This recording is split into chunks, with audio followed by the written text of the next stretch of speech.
नमस्कार। आज हम IBS इरिटेबल बाउल सिंड्रोम के बारे में बात करेंगे। आजकल हम देखते हैं कि पेशेंट्स कई बार कंप्लेन करते हैं कि हमें खाते ही स्टूल के लिए जाना पड़ता है,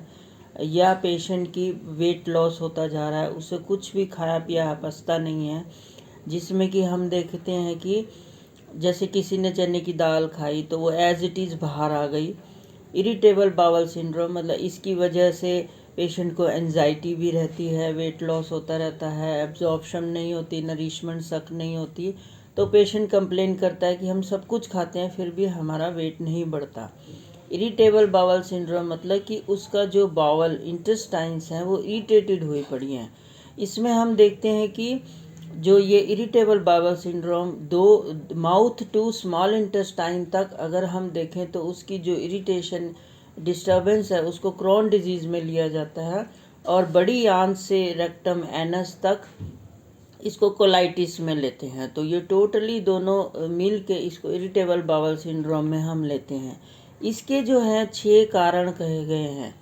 6 कारणों में से उसमें से कौन सा कारण है जिसमें हमें हमारी जीभ जो है डायग्नोजिंग उसमें बहुत अच्छा हमें सिलेक्शन देती है कि ये पर्टिकुलर इस पेशेंट का कारण है, उस पे हम अपनी इलेक्ट्रोहोम्योपैथी की दवाइयाँ सही डाइल्यूशन चुनते हुए, जिसमें कि जीभ हमें बहुत अच्छा हेल्प करती है, उससे उसको पेशेंट को काफ़ी हद तक रिलीफ दिया जा सकता है, इवन परमानेंट क्योर भी हो सकता है, जो कि एक मॉडर्न साइंस सिस्टम में एक बहुत ही टफ डिजीज़ मानी गई है कि ये ऑटोइम्यून डिजीज़ है, इसका कोई इलाज नहीं है, और ये इरिटेबल बाउल सिंड्रोम से पेशेंट डिस्टर्ब रहता है। अब इसमें जो कारण हम देखते हैं कि कहे गए हैं, एक तो एक्सेस एसिडिटी, मतलब एक आप सिंपल भाषा में समझें कि जैसे एक पेशेंट को हमारे हर ऑर्गन में, जो कि स्टमक न्यूमेटिक खोखला ऑर्गन है, जैसे यूरिनरी ब्लडर एक खोखला ऑर्गन है, जब भी 2/3 लेवल पे कोई भी चीज़ आती है, जैसे यूरिन इकट्ठा हुआ, ऐसे स्टमक में भी 2/3 लेवल पे अगर कोई भी चीज़ टच होती है तो हमारे सेंसरी नर्व रिसेप्टर्स लगे हुए हैं, जो कि ब्रेन को मैसेज भेजते हैं कि एक फिलअप जो है ये हो चुका है, इसके बाद हम ना खाना खाएं आगे। ब्लैडर में भी जब ये फिल हो जाता है तो ब्रेन को मैसेज जाता है कि यूरिन भर गया है, खाली करो। तो ये सेंसरी नर्व सिस्टम। अब हम अगर इधर हाइपर एसिडिटी होगी, हमारा एसिडियोसिस ब्लड होगा, तो एक थोड़ा सा भी हम कुछ खाएंगे, उससे क्या है कि जैसे कुकर में, आप सिंपल भाषा में समझें, एक पानी हमने कुकर में उबाला तो उससे जो एक सीटी बजती है कि वो थोड़ा सा पानी भाप बन के उस लेवल को टच करता है और वो सीटी के रूप में बजता है। सेम हमारी बॉडी में भी जब स्टमक में एक्सेस गैस्ट्राइटिस एसिडियोसिस होगा, तो ब्लड जो है उसको टच करेगा तो एक मैसेज जाएगा इंटेस्टाइन के लिए कि पेट में भर गया है, इंटेस्टाइन मूवमेंट बढ़ जाती है, जिससे कि एकदम बावल फीलिंग होती है उसे कि स्टूल जाना है। तो ये एक इसमें से एक कारण कहा गया है जिसे कि हम ये इरिटेबल बाउल सिंड्रोम में देखते हैं। दूसरा हम कहते हैं कि माइक्रोब्स, जो कि ऑर्गेनिज्म जिससे इन्फेक्शन, बैक्टीरिया, वायरसेस ये सबसे पैदा होते हैं, और ये एक बॉडी में बढ़ जाते हैं, और हमारे जब भी ये एक्सेस, वही सेम कॉज एक्सेस एसिडियोसिस से ही जो यूज़फुल बैक्टीरिया जो हमारी इंटेस्टाइन में नरिशमेंट सक करते हैं, हमारी ऑक्सीजन को ऑक्सीडाइज में बदलते हैं, और वो अनयूज़फुल भी जो बैक्टीरिया वहाँ डेवलप हो जाते हैं, जो कि वहाँ पे इरिटेशन को पैदा करते हैं। इसमें तीसरा कारण कहा गया है कि ब्रीच ऑफ इंटेस्टाइन पाउच।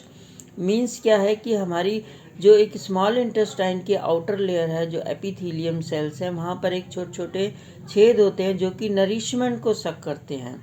और ये 1.5 सेंटीमीटर डायमीटर लंबी स्मॉल इंटेस्टाइन होती है, एक जो है 5 से 6 मीटर तक होती है, जो मतलब 20 से 24 फुट के करीब, पर ये क्वाइलिंग रूप में होती है। मीन्स की विलाज होते हैं इसके, कि एक जो खाना एक विला की वजह से वो खाना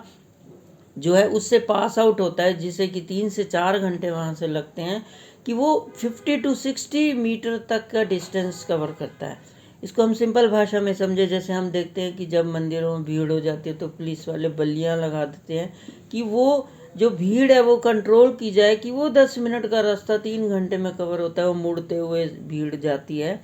तो वो उससे कंट्रोल करते हैं। वो सेम हमारी बॉडी में वो क्वाइलिंग विलाज होते हैं इंटेस्टाइन में, कि वहाँ से होता हुआ कि पूरा नरिशमेंट सक हो, वो जो हमारा ब्रीच ऑफ ये पाउच ऑफ इंटेस्टाइन्स में छेद हैं जिससे सक होती है, ताकि इतना लंबा डिस्टेंस कवर होते हुए ये सकिंग हो। जब यहाँ इरिटेशन हो जाती है तो वो एकदम पास होता है, तो हमें फील होता है कि बिना नरिशमेंट सक किए तो पेशेंट को फिर नरिशमेंट नहीं मिलती, वेट लॉस होता रहता है, एनर्जी लॉस होता रहता है। इसमें एक ये कारण कहा गया है कि, और चौथा कारण जो है, एक हमारा जो एक पैरालिटिक मूवमेंट होती है इंटेस्टाइन के, हमारे इसी एपिथेलियम सेल में एडिपोज टिश्यूज ये होते हैं जिसमें कि सोडियम पोटेशियम आयन वर्क करता है, जो कि एक कार्बन डाइऑक्साइड हमारे सेल्स के बाहर आती है, ऑक्सीजन एंटर होती है। इस तरह से ये सोडियम पोटेशियम पंप